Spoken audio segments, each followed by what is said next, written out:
Good old British weather, huh? Can't beat it.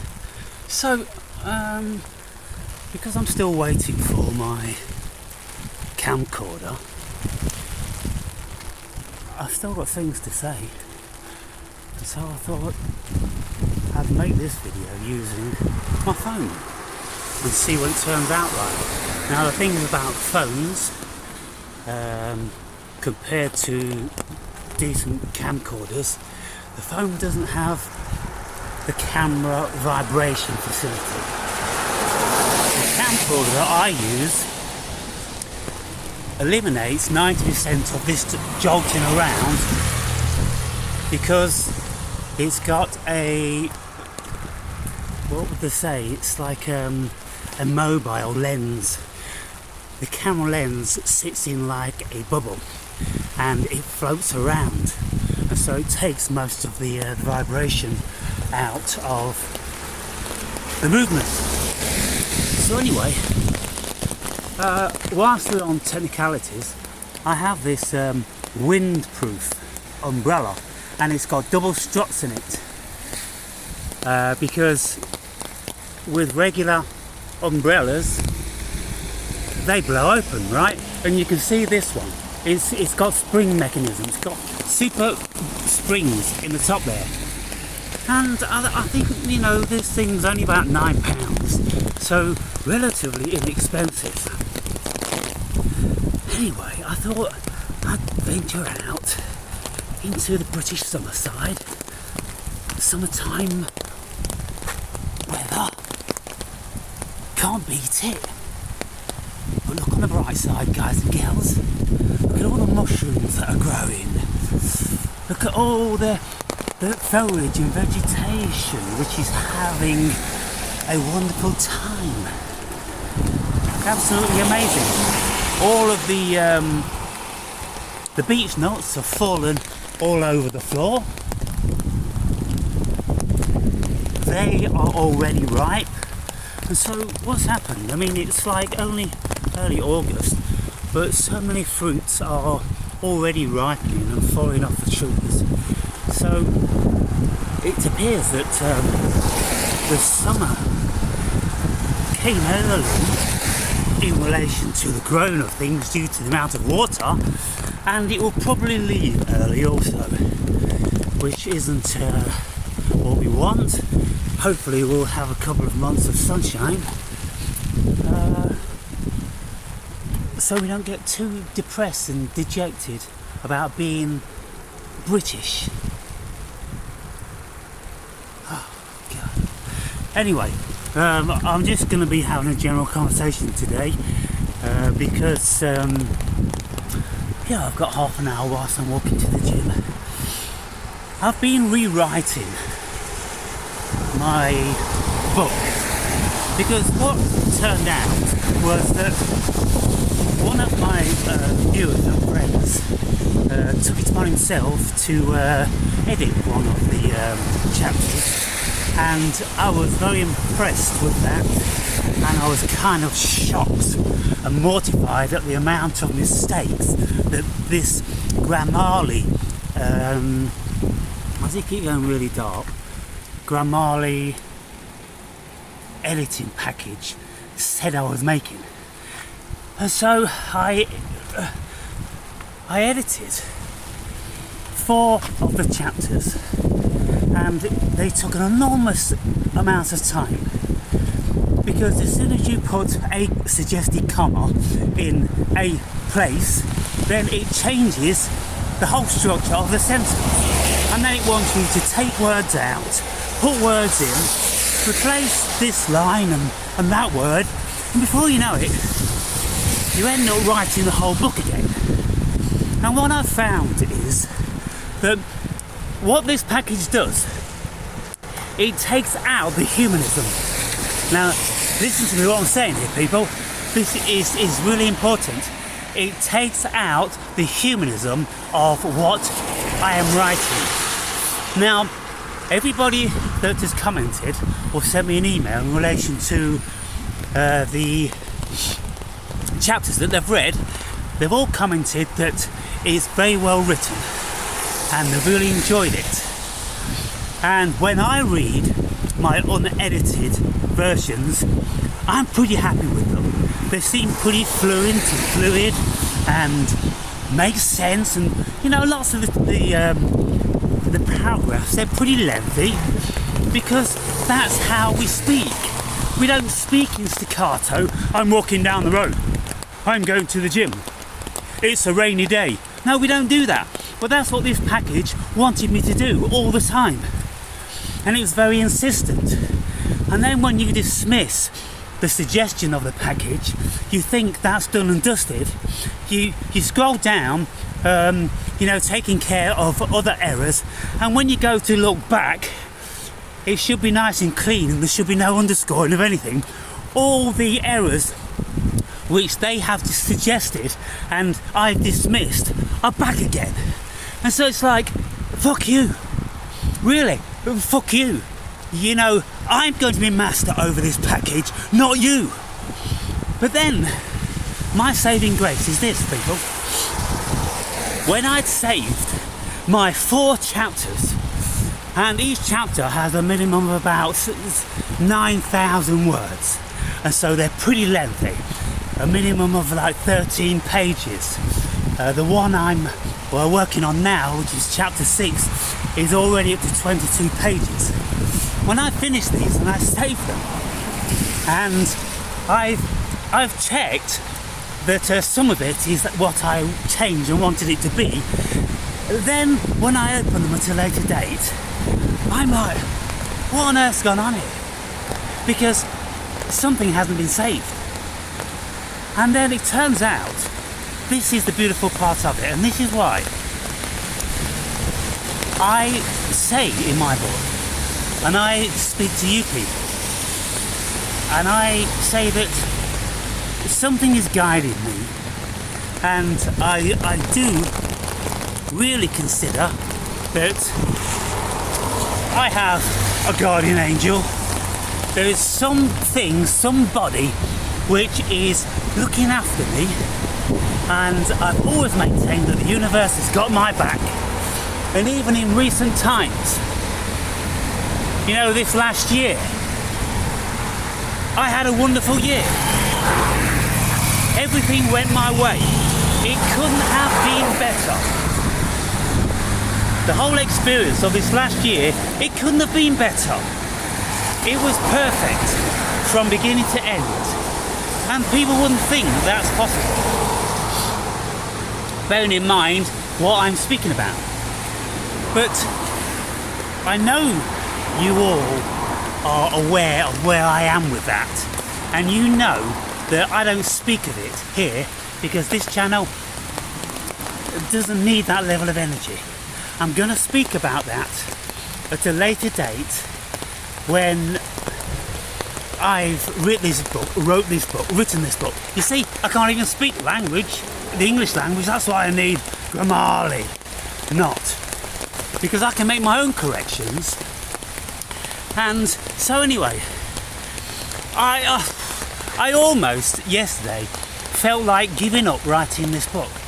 And then I said to myself, dude, you ain't no critter. What's going on here? Something's going on, which is for a very good reason. You know how it is, mate. You know the universe has got your back, and it doesn't fuck with you on any level that isn't going to be a major benefit to you eventually.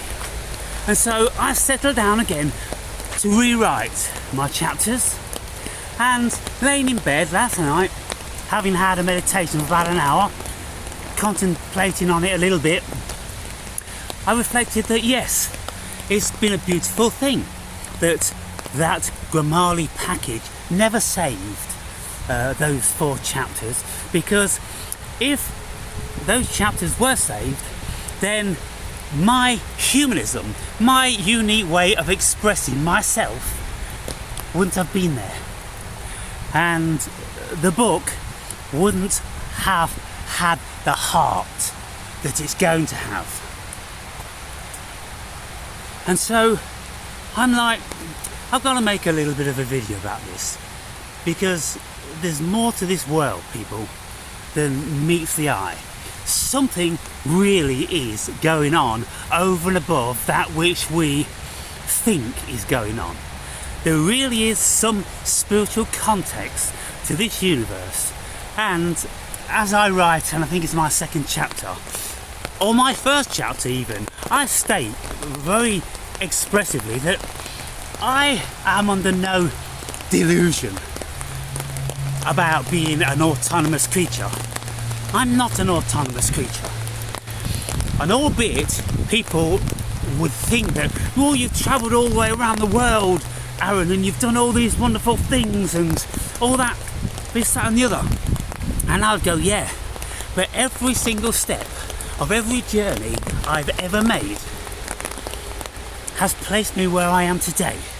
And where I am today is where the universe wants me to be. And where the universe wants me to be is for a very good reason. Now, as to what that reason is highly speculative. But one of the things is that writing this book is so deep, it's so profound in many ways, and it pertains to experiences that I've actually had. I'm not speaking about anybody else's experiences, I'm speaking about mine, and I'm speaking about them in the finest of detail, and I'm explaining explicitly and sometimes laboriously as to the point I'm really trying to make, because the points are very important. And yesterday I uploaded a video which remarkably, for the amount of hits it had, I think probably about 60 maximum today, it's the one where I'm foraging for blackberries. And when it had about 50 hits, there were 10 thumbs up. And, you know, I only get 10 thumbs up, you know, when I've got about 200 hits on what people think is a good video. And for all my labouring about the mysteries of the universe, then sometimes I'll get like 10 thumbs up when I've got about 300 hits. But a simple, humble blackberry foraging video gets 50% likes. 50% of the people. No, what is it? 20%. 20% of the people that watched that video so far went out of their way to put their fingers on a certain button. And I wonder, was it because of the simplicity of the message? Because simple, straightforward, concise messages are generally received much better. They don't have to be profound, they don't have to be stressed or laboured, just a simple message. And that message in that video was, the simple things in life are invariably the best. And so, in the comments, people have said, oh, now you've inspired me to go foraging for blackberries. And I'm like, you needed inspiring to do that? But you know, I don't know where people live. I live, you know, a stone throw away, all up and down this path I'm walking now. There's a whole bunch of things to forage. There's varying varieties of fungi and fruits and nettles and shrubbery. There's all different sorts of stuff. And this is why often on a nice day, it takes me an hour or more just to walk up here because of the sidetracking that's going on. So that message, that it's not about picking blackberries. Blackberries, of course, it's a very elementary thing. We've all done it, and they're everywhere, depending on where you live, in the countryside. Probably I'm just super fortunate, more fortunate than most, but I can walk in any direction around here and I'm going to be inundated with them. And the vast majority of these fruits, they just fall to the ground because nobody's interested. And I think that's a very sad indictment on our current society. And somebody recites a comment that I made when I was up here standing eating blackberries on my way to the gym, and some young girl about 7 years old or something says, "What are you doing?" And I says, "I'm picking blackberries." I said, "Do you want to try one?" And her dad was walking behind her, and he said, "No." And I said, "Well, it's just blackberries." "Yeah, well, birds probably would have pissed on them." And I'm like, oh my God, is this how far we've come? That we are so concerned whether a bird has urinated on a blackberry. Now, of course, he evidently was super naive, super something, to even think that birds piss in the first place. And so I'm like, wow.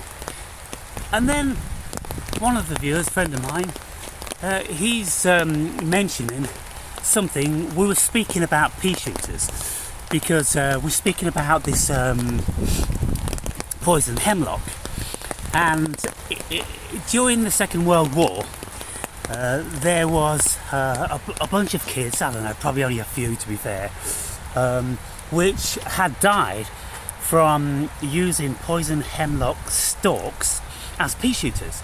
Now, poison hemlock stalks are hollow, and when they get mature, they become very hard like canes, and you can actually cut one of their stems, you know, about 4 or 5 feet tall, and you can use it as a stout walking stick. And so these kids were using these pea shooters, and obviously they had them in the mouths a lot, and they reckoned that some of the kids died. Now, from just swallowing a little bit from a very mature stalk, which is going to be dry and sturdy, I have my doubts.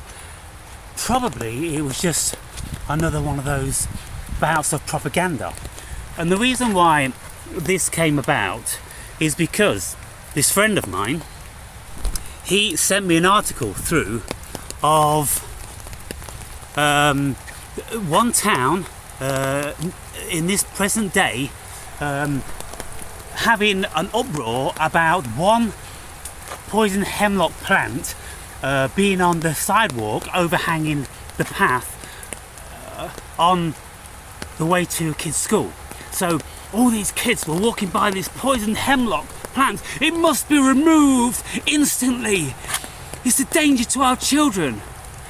This poison hemlock is so pervasive. Up here, it is absolutely every 5 or 10 meters. And some of it, I did a video of it the other day, the one with the walnuts. It grows like 12 or 15 feet tall, these plants do. They are exceedingly pervasive. And it's funny that, you know, this is also a pathway to a school and a college. And yet we haven't had a similar uproar, and nor has the rest of the country. But every now and again, it's just silly stuff. It sensationalizes something and makes the news, doesn't it? And today, in this day and age, what kids would ever touch anything? They don't even touch blackberries, most of them, because a bird may have pissed on them. And they have been propagandized against eating anything natural, because the powers that be just want to keep them in the supermarkets and keep them safe. Oh my God. So I mentioned a couple of days ago that I'm reading this Ray Mears foraging book, and it's written by a proper writer, as it turns out. The book has been sold with Ray Mears' name, and Mears has got some photos as he's foraging and, you know, cooking wild foods and this, that and the other. But the writer is evidently the one with the university degree, and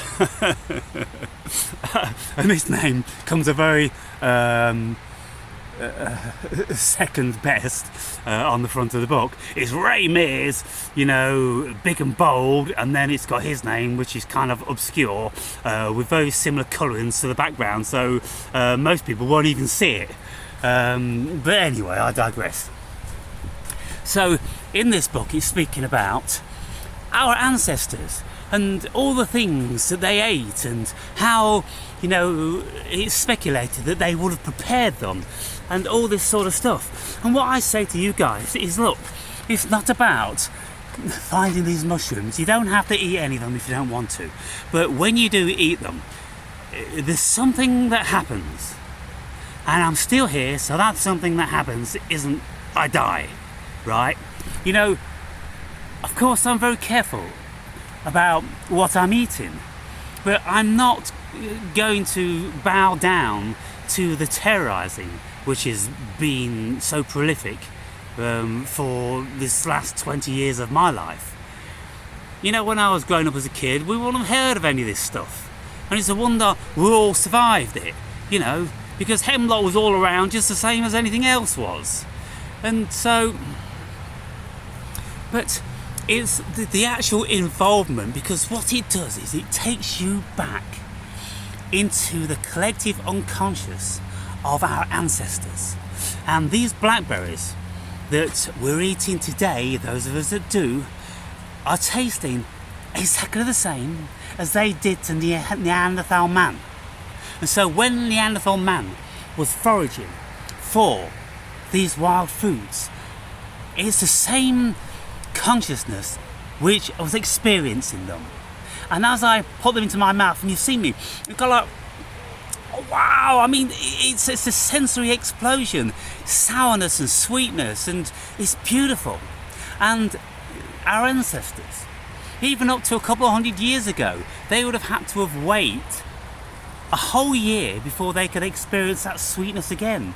It wasn't until something like about the mid 1700s or early 1700s that sugar started to be imported into the Western world from the slave plantations. And so the only sugar we would experience was what we got out of our natural foods, i.e. fruits in the summertime. And so blackberries would have been a big deal, and now they're just left to rot and fall to the ground, completely rejected. And I look at what the cosmos has done. It's took the cosmos billions of years to produce these wonderful little fruits, and the human being in its current state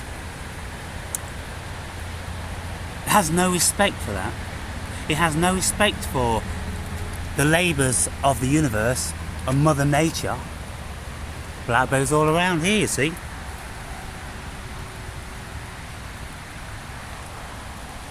No respect at all. No appreciation. And that is a crying shame. So then Ray Mears is speaking about, on his travels, because he travels all over the world, meeting indigenous people and finding out how they forage and cook their food, and what information has been passed down to them through their ancestors. And so he's documenting it because he thinks it's really important, and of course it is. And so he was in Australia, and he was speaking about two different varieties of tribe. One had been encompassed into the modern Western world, and they're wearing the blue jeans and the Nikes, and they're drinking the alcohol, and they're eating all the stuff that they shouldn't be eating. Whereas there's another tribe which still live very traditionally, right up in the northern region of Arnhem Land, and that's in Western Australia, by the way. I've actually been there because I travelled 13,000 miles around Australia when I was there for a whole year.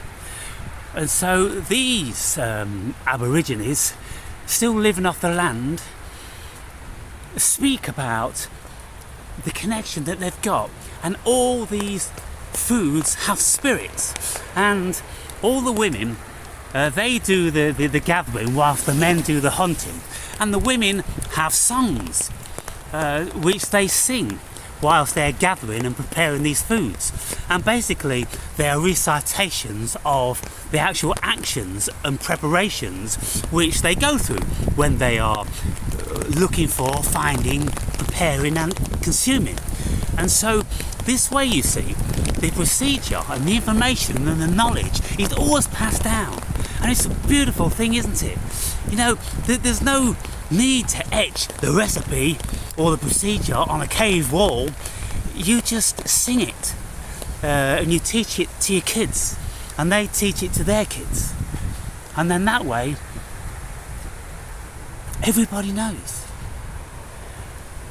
And so for me, getting involved in eating all these wild foods is taking me back into my collective unconscious. I'm actually feeling very connected and closer to my ancestry, feeling much more spiritual, much more connected to the world, to the universe. This is what it does. So here, these are the things that I'm going to be eating.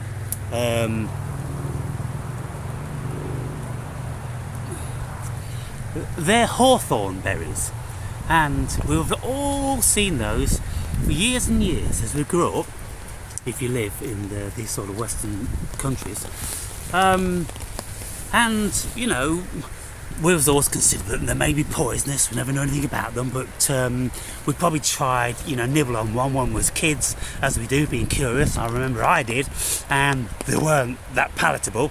And you know, birds tend to like them, and so we've always left them alone. But they actually taste like avocado, and they've got a hard stone in them. You've got to get that stone out by some sort of method of preparation, and I don't know what that is yet because I've not read that particular book in Mears' book.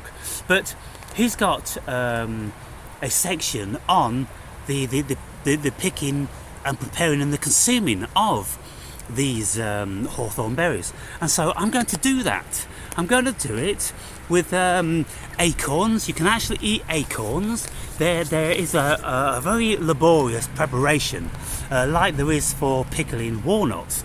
Lots of the foods I'm learning through these Ray Mears' book, that the preparation very often is time consuming, and you have to leave foods to sort of ferment, and you have to leave them in water so the tannins are extracted, or whatever poisons there are. And so our ancestors learnt about all this stuff for us, and now most of us completely reject it because we'd just rather, you know, pick these perfectly shaped and propagated foods from the supermarket shelf. Now, don't get me wrong, I enjoy lots of them the same as the next man. Mostly I enjoy the seedless grapes.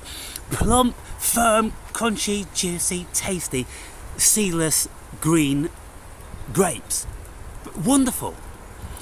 In the old days when I was a kid growing up, crunching on those bitter little pips inside always kind of like took away 50% of the joy. Because even when you were careful, you was going to do it at some stage. It's kind of like... But now, you can just keep ramming them in the mouth. And, you know, you'll never bite on anything crunchy or bitter. So, somebody said to me, you know, in the comments, hey, wouldn't it be really cool if we could go back to the old days and this, that and the other? And I went, well, not really. Because it's exceedingly labour intensive and very arduous, and I don't think we'd really enjoy it very much, to be fair, at all, particularly on a day like today when you're starving and you've got to find 2,000 calories from somewhere. How are you going to do it?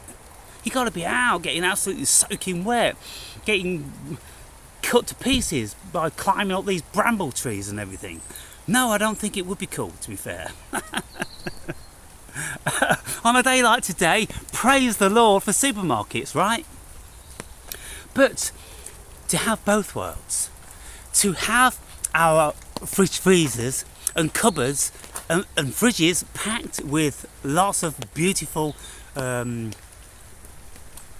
processed foods, or pre-packed and picked and packed and shipped over from the other side of the world, all that stuff. It's all great stuff. But to have the knowledge and the time to go out into the countryside and to gather up your own foods and prepare them yourself and learn about them yourself, there's something in it. That's what I'm saying. And so maybe with that BlackBerry video I put up, the title and the little bit of a write-up I did in the description, which says, guys and girls, it's not blackberries per se. Picking blackberries is an elementary thing. It's actually finding the inclination to go out there and do it. Having the peace of mind to be able to do it. Actually enjoying doing it. And eating these berries, which birds may indeed have pissed on.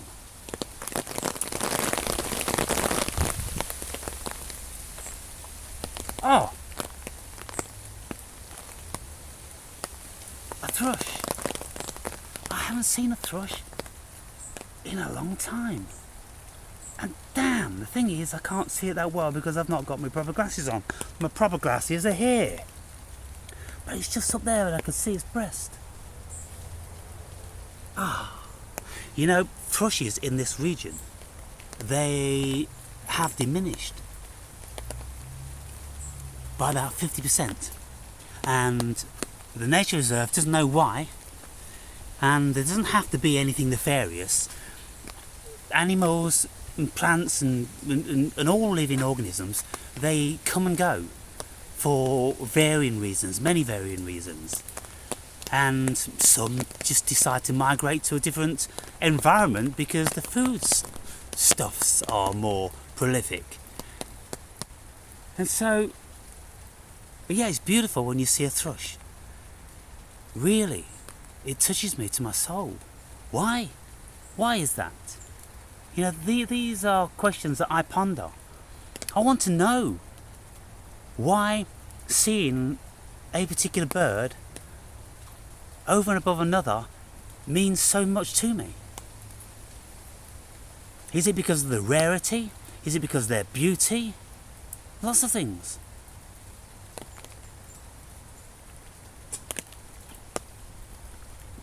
So on a day like today, nobody's out. And this is just like whenever I go foraging anywhere. Nobody's doing it. There's an allotment just behind me. They'll do that because that's safe. Because they know what they're planting, and what they're planting is all very elementary. And they put down the pesticides because they don't like bugs. They don't want their lettuce to be nibbled on by a slug or anything like that. They want them all to be perfect. So that's why most of them just end up in the supermarket. But life isn't perfect. The world isn't perfect. And accepting and even appreciating imperfections is a beautiful thing. What I know from travelling the world, eating foods which have been readily available, when you eat the imperfect ones, they may look imperfect, but their taste is exquisite. And so we lose the exquisite taste at the cost of the visual perfection. See what's happening to us? So we're accepting foods which aren't anything like as tasty or as beautiful to experience because we prefer the aesthetic looks over and above the actual tastes of these things. We get all squeamish about a potato which has got big baubles and warts on it. We want it to be perfect. We want it to be washed. We can't be bothered with getting our hands dirty with mud. Good heavens, that would never do. But there's something very, very nurturing about getting your hands in the soil. And whenever you listen to gardeners, they'll be the first to tell you about that. It's getting your fingers in the soil. And some gardeners, even in the summertime, they'll even take their shoes and socks off and experience the soil on their feet, because that too is an exquisite experience. And for those of you that remember my Portugal videos, where I'm down in the Algarve, always, at any given opportunity, with bare feet. And even today, I don't wear socks. I'm only going to wear socks in the heart of winter when it's freezing cold. I just got my sandals on. And so these are the particular sandals I've got today.